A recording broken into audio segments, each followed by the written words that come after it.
Her husband thought she was clueless, selling their house while she was away.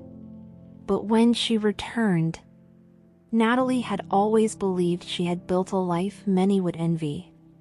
Her home, nestled in a quiet suburban neighborhood with tree-lined streets and friendly neighbors, was the product of years of hard work and careful planning.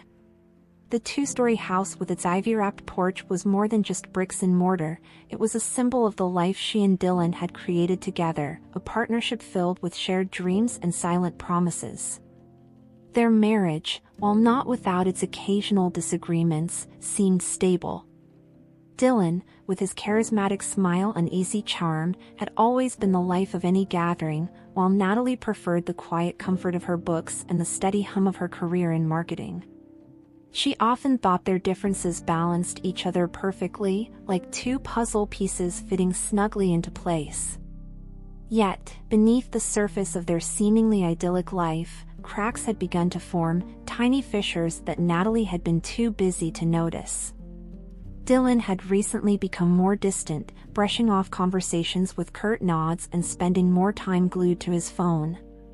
At first, Natalie dismissed these changes as stress from his new job. After all, everyone went through rough patches, right? But there was something unsettling about the way he avoided eye contact, how his smile never quite reached his eyes anymore. Still, she chalked it up to the monotony of married life. She didn't want to be the paranoid wife, reading too much into nothing. Their weekends, once filled with spontaneous road trips and lazy brunches, had become eerily silent.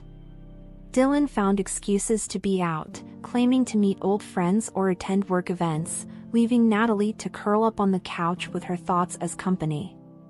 She often found herself reminiscing about their early days, the excitement, the laughter, the feeling that they could conquer anything together. But relationships evolved, didn't they? Maybe this was just part of that evolution, she reasoned, convincing herself that the warmth they'd shared would return with time. Natalie's job became her refuge. Her dedication didn't go unnoticed, and when she was offered the chance to lead a major project overseas, she saw it as both an honor and an opportunity, a brief escape from the suffocating silence that had crept into her marriage. Dylan's reaction to the news was surprisingly enthusiastic, almost too eager, as if he couldn't wait for her to leave. She told herself he was just being supportive, proud of her accomplishments. But deep down, a faint whisper of doubt echoed, too faint to fully grasp but persistent enough to linger. As she packed her bags for the business trip, Natalie glanced around their home, framed photos of vacations, a chipped mug from their first date, the blanket they'd argued over at the store but later grew to love. Everything felt familiar yet distant, like a life she'd watched from afar. She kissed Dylan goodbye, his lips cold and indifferent against hers, and with a hopeful heart clouded by an unspoken unease, she walked out the door, unaware that when she returned, her world would no longer be the same. The flight to Geneva was smooth, with clear skies stretching endlessly beyond the plane's small windows. Natalie buried herself in work, determined to focus on the task at hand. The marketing conference was prestigious, and she was excited to present her campaign strategies to an international audience. It was the kind of opportunity she dreamed of for years, and for a while, it felt good to be seen for her achievements, not just as Dylan's wife. The bustling city, with its charming streets and vibrant culture, became a temporary distraction from the cold distance she'd left behind. Throughout the trip, Natalie tried calling Dylan, eager to share snippets of her experiences. But her calls often went unanswered, met instead with brief, dismissive texts, "Busy right now," "Talk later," or "In a meeting," "All good here." The curt replies stung more than she cared to admit. It wasn't like Dylan to be so detached. Even when he'd been swamped with work in the past, he'd found time for quick calls, silly jokes, or at least an "I miss you." This time, there was none of that. Just silence wrapped in polite indifference. One evening, after a particularly long day of meetings, Natalie sat by her hotel window, staring out at the city lights flickering against the night sky. Her phone remained stubbornly silent on the table beside her, the absence of Dylan's voice heavier than she expected. She scrolled through their old text messages, searching for traces of warmth that now felt like relics from another life. A part of her wanted to believe he was just overwhelmed with work, but another part, the one she kept pushing away, whispered that something was terribly wrong. During a late-night dinner with colleagues, she overheard a conversation about intuition and how it often reveals truths we're not ready to face. Natalie laughed along, pretending not to relate, but the words clung to her like shadows. She thought about Dylan's recent behavior, the secretive glances at his phone, the sudden interest in locking his laptop, the unexplained credit card charges she'd brushed off as business expenses. Was she being paranoid? Or was her heart trying to tell her something her mind refused to see? As her trip neared its end, Natalie felt an uneasy urgency to return home, not just to see Dylan but to confront whatever truths were waiting for her. The conference had been a success, her presentation well received, but none of it mattered as much as the nagging feeling she couldn't shake. She packed her bags with a sense of dread she couldn't explain, unaware that with every mile closer to home, she was heading straight into the storm that would unravel everything she thought she knew. Natalie's flight landed under a gray sky, the clouds hanging low as if mirroring the heaviness in her chest. The drive from the airport felt longer than usual, each familiar street corner stirring a mix of comfort and apprehension. She rehearsed her greeting to Dylan in her head, imagining how she'd laugh off her silly worries once she saw him. But as her taxi pulled up to their house, her heart skipped a beat. The porch light was off, a small detail, but one that unsettled her. Dylan always left it on when she traveled. Always. She climbed out of the car, dragging her suitcase behind her, and approached the front door. She reached for her keys, but something felt off. The doormat was missing. It was a trivial thing, yet it struck her like a warning sign. Dismissing the growing unease, she inserted her key into the lock, only to find it didn't turn. She frowned, tried again, jiggling the key, but it was useless. Panic surged through her veins. Maybe Dylan had changed the locks for security reasons? But why wouldn't he tell her? Natalie rang the doorbell, her pulse pounding. Moments later, the door opened, not to Dylan's familiar face, but to that of a stranger. A woman in her 40s with sharp features and an annoyed expression. "Can I help you?" the woman asked, her tone curt. Natalie blinked, her words tangled in confusion. This is my house," she stammered.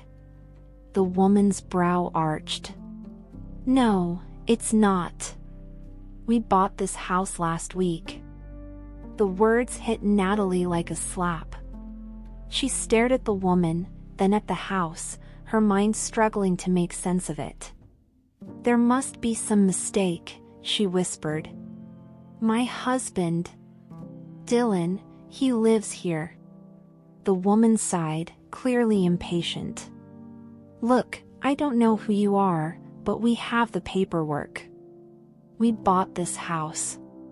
Maybe you should talk to your husband." She slammed the door shut, leaving Natalie standing there, her heart racing and her hands trembling.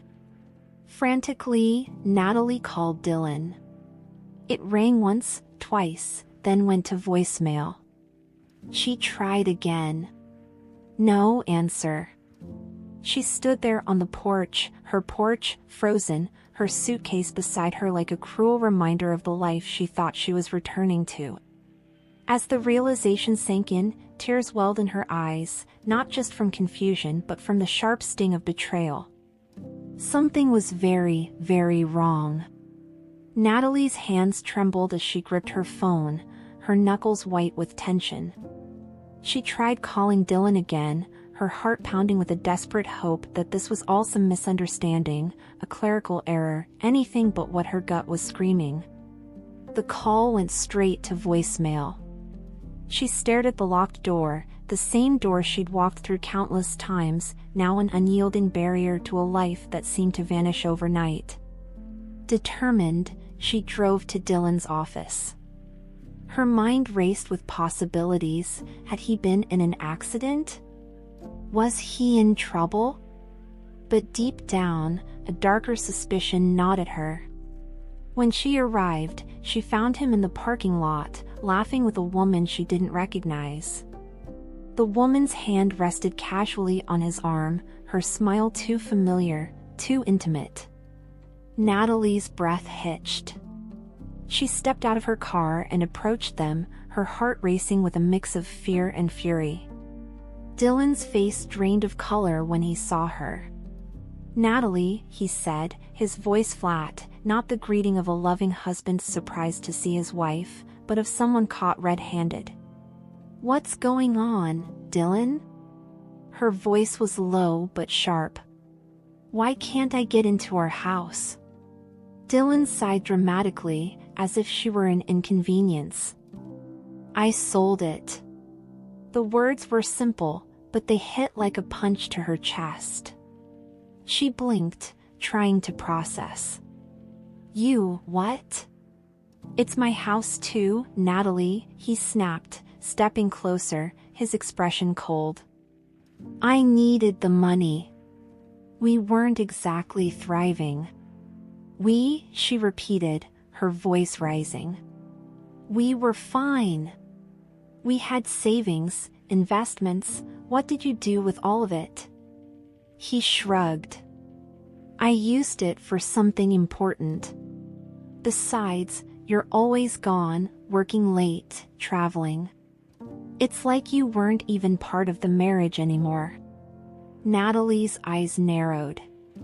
"So, this is my fault?" Dylan's smug grin grew. "Let's not get dramatic.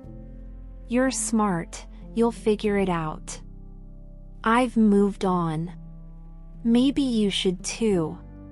The woman beside him snickered, her presence like salt in an open wound. Natalie felt her knees weaken, but she wouldn't give him the satisfaction of seeing her crumble. She took a shaky breath, her mind already shifting from heartbreak to determination. "You'll regret this," she whispered, turning away, her fists clenched at her sides. She didn't know how or when, but Dylan had just ignited a fire in her she didn't know she had. Natalie sat in her car for hours, staring at the dashboard, the world outside a blur. She had no home to go back to. Her apartment, their apartment, was gone. The man she trusted had sold their house without her consent, drained their joint savings, and left her with nothing but shattered memories. She booked a cheap motel room with the little cash she had in her purse. The room was small, with flickering fluorescent lights and the faint smell of mildew. She sank onto the bed, staring at the cracked ceiling. Her phone buzzed with messages from friends and family she hadn't spoken to in months. She considered calling them, explaining everything, but the humiliation was too fresh, too raw. How could she tell them she'd lost everything because she trusted the wrong person? She thought about Dylan's face, the smugness, the arrogance, and anger began to replace the heartbreak. She wouldn't let this define her.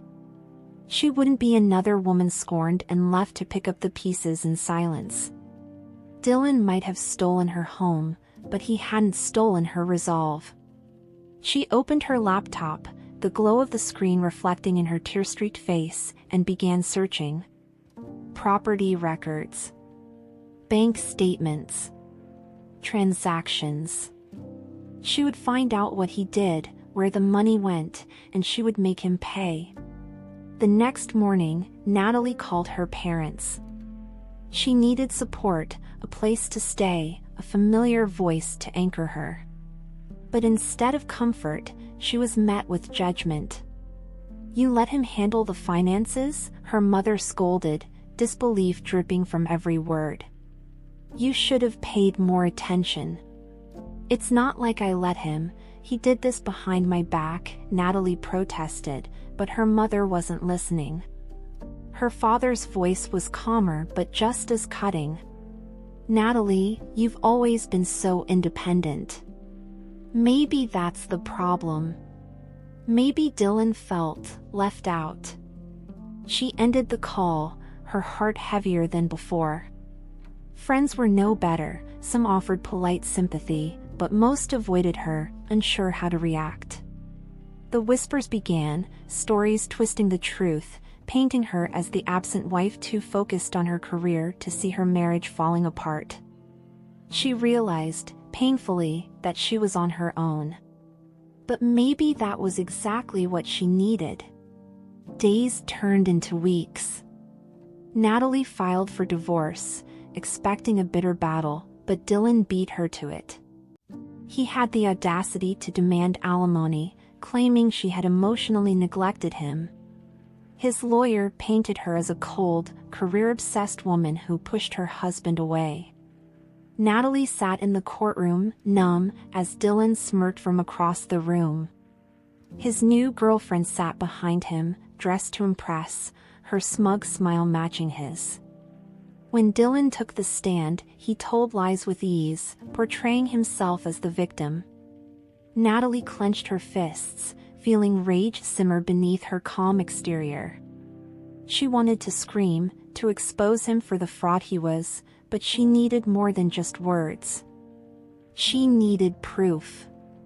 After the hearing, as Dylan passed her with a victorious grin, he whispered, "You'll leave with nothing, Natalie. Just accept it." But Natalie didn't flinch. She met his gaze, her voice low and steady. "We'll see." Because while Dylan thought he'd won, Natalie had just started playing the game. It wasn't hard to find out who the woman was. Vanessa Clark, a real estate agent who specialized in luxury properties. Natalie scrolled through Vanessa's social media, her life on full display, photos in exotic locations, designer clothes, captions dripping with shallow wisdom. Among the posts were pictures in Natalie's old house, her furniture, her kitchen, even her dog's bed still in the corner. The betrayal burned fresh. Natalie needed answers. She dressed sharply, masking her exhaustion with a confident facade, and visited the real estate office where Vanessa worked. The receptionist's polite smile faded when Natalie introduced herself. Vanessa appeared moments later, her smile smug. "Oh, Natalie. What a surprise." "I'm sure," Natalie replied, her tone icy. "Funny how you managed to sell my house." Vanessa's smile faltered, just for a second. "It's not your house anymore. Dylan said you." "I don't care what Dylan said." Natalie stepped closer. "I just want to know one thing. Did you know?" Vanessa's face hardened. "I don't owe you anything." "No," Natalie whispered, leaning in, "but you're going to regret crossing me." She left without waiting for a response, but the fear in Vanessa's eyes was enough to spark a new determination. Natalie wasn't just fighting for her home anymore. She was fighting to expose the lies, the fraud, and the betrayal that had stolen her life. And she was going to win. Natalie sat in her motel room, the glow of her laptop casting long shadows on the peeling wallpaper. She sifted through countless documents, bank statements, property transfers, anything that might lead her to the truth. She refused to believe Dylan had legally sold the house without her signature. There had to be something he overlooked. Then, as she flipped through an old folder labeled Home Purchase Agreement, her heart nearly stopped. Tucked between routine paperwork was a prenup draft, one they had discussed but never finalized. Dylan had laughed it off at the time, dismissing it as unnecessary. But as Natalie scanned the pages, her pulse quickened. His signature was on it. And there, in black and white, was a clause stating that any major financial decisions, including selling assets, required mutual consent. Dylan had signed it absent-mindedly when their lawyer first drafted the agreement, never realizing it held any legal weight. A slow, satisfied smile spread across Natalie's face. Dylan had thought he outsmarted her. He had thought she was clueless. He was about to learn just how wrong he was. Armed with the prenup draft, Natalie needed to dig deeper. She hired a lawyer, someone ruthless and unforgiving, someone who hated men like Dylan. After reviewing the documents, the lawyer's expression darkened. "This is fraud," she said flatly, tapping the papers. "He forged your signature on the house sale documents. If we can prove this, not only can we void the sale, but Dylan could face serious legal trouble." Natalie's chest swelled with vindication. "So what's our next move?" The lawyer leaned forward, her smile sharp. "We gather everything. We build an airtight case. And when the time is right," she let the words hang in the air, letting Natalie fill in the blanks. Natalie's fingers tightened around the papers. Dylan had wanted to humiliate her. He had wanted to take everything. Now, she was going to bury him. As Natalie continued her investigation, an even bigger bombshell dropped. The buyer of the house? A shell company, one created just weeks before the sale. And who was behind it? Dylan. He hadn't actually sold the house to a stranger. He had transferred ownership to himself under a fake entity to keep all the money, ensuring Natalie would get nothing in the divorce. It was premeditated fraud. Her lawyer let out a low whistle. "This is the kind of thing that gets people arrested." Natalie leaned back in her chair, exhaling slowly. Good. She wasn't just going to take her house back. She was going to destroy him. Natalie knew Dylan wouldn't see this coming.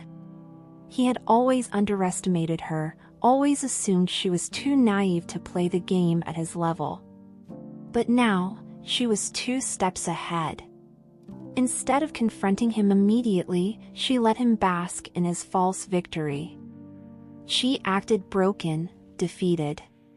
She made sure he heard through mutual friends that she was barely getting by in a motel, struggling to find a place to live. She knew Dylan, he thrived on seeing her weak. The trap was set. And when she made her next move, he would never recover. Dylan's arrogance only grew in the following weeks. He walked into the divorce hearing like a victor collecting his spoils, Vanessa on his arm, smug and untouchable. Natalie sat across from him, silent, composed. She let him gloat, let him flash that condescending smirk. And then, she slid a thick folder across the table. The moment Dylan's lawyer opened it, his face went pale. Inside were forged documents, illegally transferred assets, proof of fraud, everything Natalie needed to destroy Dylan in one fell swoop. Dylan's confidence shattered. Natalie met his gaze, her voice smooth as silk. "You thought you were clever," she whispered. "But you forgot one thing, I always finish what I start." What happened next was swift and brutal. The judge froze Dylan's assets, launching an immediate investigation into the fraudulent sale. His accounts? Seized. His shell company? Exposed. And as if that wasn't enough, Dylan was now facing criminal charges. Vanessa bolted the moment she realized he wasn't the wealthy mastermind she thought he was. And Dylan? He went from arrogant to desperate in a matter of hours. He begged Natalie to settle, to work something out. She only smiled. The news spread like wildfire. The once charming Dylan was now a public disgrace.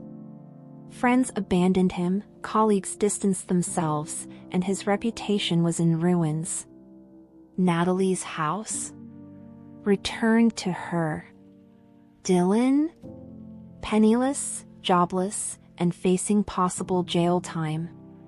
And when he showed up at her doorstep one last time, pleading for help, she only had one thing to say.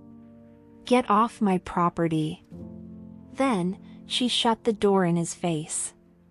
With her house restored, her name cleared, and Dylan nothing but a memory, Natalie rebuilt her life. She flourished, stronger than ever. And as she stood on her front porch, sipping coffee in the morning sun, she realized something. She hadn't just won. She had made sure Dylan lost everything. And it was the most satisfying victory of all. Dylan was completely ruined.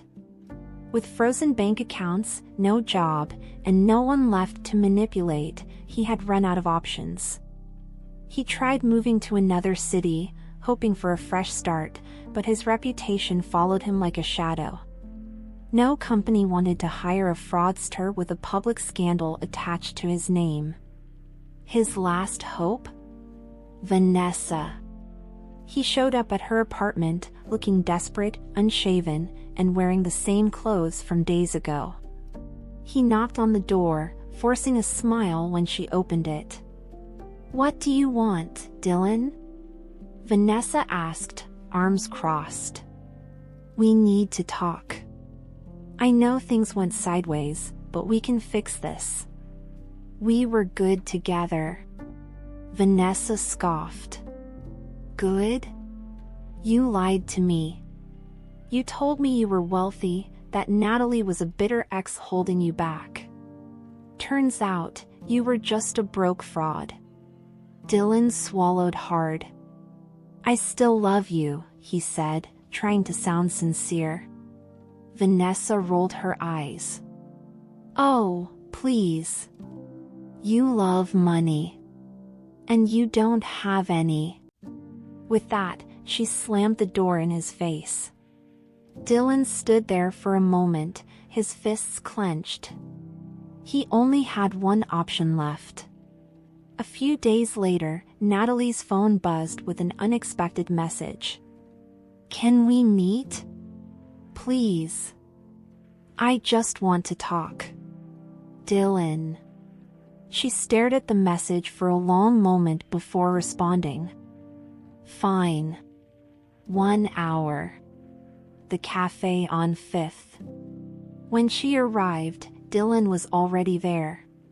He looked like a shadow of his former self, hollow eyes, wrinkled clothes, and an air of desperation. "Natalie," he started, forcing a smile. She sat down, her expression unreadable. "Say whatever you came here to say." Dylan exhaled heavily. "I know I screwed up. But I've lost everything. My accounts are frozen. I have nowhere to go. No one to turn to." He looked at her with pleading eyes. "Maybe we can start over?" Natalie nearly laughed. "Are you serious? You and I, we were good together. I made mistakes, but we can rebuild. You can help me, Natalie. I know you're not a cruel person." She stared at him for a long moment, then reached into her bag. Dylan's eyes lit up with hope until she placed a white envelope on the table. Dylan opened it eagerly, expecting money or some kind of help. Inside, there was only a single sheet of paper with 3 words written in bold letters. "Go to hell." Dylan looked up, his face pale. Natalie stood. "You were right about one thing, Dylan. I'm not a cruel person." She leaned in, her voice low. "But I am done with you." And with that, she walked away, leaving him in the wreckage of his own choices. But Dylan wasn't done. If Natalie had destroyed his life, he would do the same to hers. He began spreading lies, telling their mutual acquaintances that Natalie was a cold-hearted woman who used lawyers to ruin him. He claimed she had plotted everything just to get revenge. And some people believed him. Natalie noticed the shift. Old colleagues stopped returning her calls. Some people whispered when she walked into a room. The worst part? Even her professional reputation was being questioned. She knew exactly who was behind this. Dylan wanted a war? He was about to lose everything he had left. Natalie wasn't going to let Dylan rewrite history. She hired a crisis management expert to handle the rumors. Then, she gathered every piece of evidence against Dylan: bank statements, forged signatures, text messages, emails. She compiled a full report on his fraud and betrayal. Then, she leaked it. The truth spread like wildfire. Dylan was publicly exposed as a liar, a scammer, and a manipulator. His last supporters vanished. His chances of rebuilding his life were obliterated. And just like that, Dylan became a social outcast. For the first time in years, Natalie woke up in complete peace. No anxiety. No fear. No looking over her shoulder, waiting for the next betrayal. Dylan was gone. Her lawyer confirmed that Dylan had no legal way to appeal the case. He had lost everything: his reputation, his finances, and any credibility he once had. Natalie was free. She moved back into her reclaimed house, but something didn't feel right. The walls, the furniture, the memories, it all carried the weight of betrayal. This was the home she had built with Dylan, and no matter how much she had won, it still felt tainted. So, she made a bold decision. She sold the house. Not out of necessity, but because she deserved a fresh start. With the money, she bought a sleek, modern apartment in the city, with tall windows and a skyline view. Everything in it was hers and hers alone. For the first time in a long time, she smiled at her reflection in the mirror and felt like herself again. Natalie threw herself into work. Her company had noticed how she handled her personal crisis with intelligence and grace, and soon, she was offered a promotion to executive director. More power. More responsibility. And a massive paycheck. Dylan had once tried to make her feel guilty for prioritizing her career. Now, her career was soaring, while he had nothing. She celebrated by taking her first vacation in years. She flew to Italy, wandered through the streets of Rome, sipped wine by the Amalfi Coast, and felt truly alive. Dylan had tried to destroy her. But instead, he had set her free. One evening, while reviewing a report, Natalie's phone buzzed. "Unknown number, I need to talk to you." She almost ignored it until she saw who it was. Vanessa. Dylan's ex-girlfriend, the woman who had replaced her. Curious, Natalie replied. "Talk about what?" Vanessa responded instantly. "Dylan. You need to know what he's planning." Natalie's pulse quickened. She thought Dylan was completely out of her life. But if Vanessa was reaching out, it meant something wasn't over yet. Natalie met Vanessa at a small cafe, keeping her expectations low. Vanessa looked nothing like the confident woman she once was. Her hair was disheveled, and she seemed nervous, almost paranoid. "He's trying to ruin you," Vanessa said, without preamble. Natalie folded her arms. "And why would you care?" Vanessa sighed. Because he did to me what he did to you. Took my money. Lied to me. And now that I've cut him off, he's different. Desperate. Natalie's eyes narrowed. What exactly is he planning? Vanessa hesitated before saying, he's trying to sue you. Natalie almost laughed. Sue me? For what? Vanessa leaned in. He's telling people you blackmailed him. That you set him up. That he's the real victim. Natalie shook her head in disbelief. Dylan had no shame. But then Vanessa said something that did make her pause. He's been meeting with journalists. He wants to sell a story about you. That stopped Natalie cold. Dylan wasn't just trying to hurt her financially, he wanted to destroy her reputation. He wanted revenge. Natalie had spent months cleaning up her name, ensuring that Dylan's lies wouldn't stick. But now, if he went to the media, he could drag her name through the mud all over again. She needed to stop him. So, she called her best legal advisor, a woman named Olivia, sharp, ruthless, and just as determined as Natalie. We have two choices, Olivia said. We wait and see what Dylan does, or we shut him down before he even starts. Natalie didn't hesitate. We shut him down. And so, the trap was set. Natalie hired a private investigator to follow Dylan's movements. In less than a week, they had everything. Screenshots of Dylan meeting with journalists. Emails of him fabricating lies about Natalie. Phone calls recorded of him begging for money in exchange for his exclusive story. Armed with solid proof, Natalie made her own move. Before Dylan could publish a single lie, she sent the evidence to every news outlet, legal firm, and social media platform. Dylan was publicly exposed. Again. But this time, there was no coming back from it. His last attempt at revenge had completely backfired. The backlash was swift and brutal. No one wanted to associate with a habitual liar and fraud. Dylan lost what little credibility he had left. His final humiliation? A viral article titled, "The Man Who Tried to Fake His Way to Success and Lost Everything."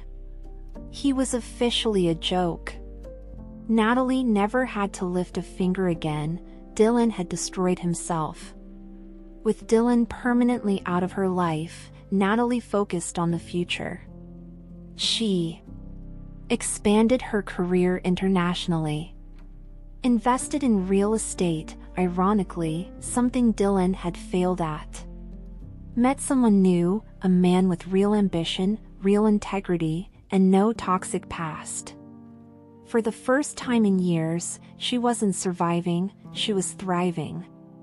Years later, Natalie was having dinner at an upscale restaurant when she saw him.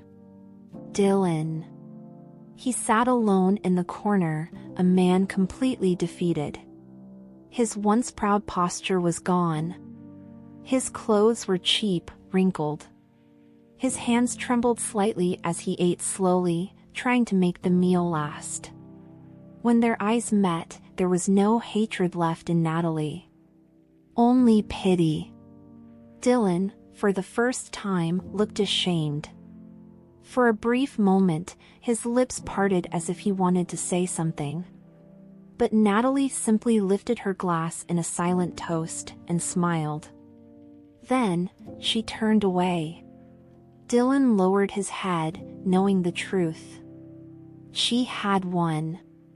And he? He was nothing but a forgotten chapter in her story. Years later, Natalie spotted Dylan in a rundown cafe. He looked tired, disheveled, a far cry from the smug man who once betrayed her. He saw her too, his eyes filling with something that might have been regret. "Natalie," he croaked, standing as if he wanted to say something. She simply smiled. And without a word, she turned and walked away, leaving him in the past where he belonged.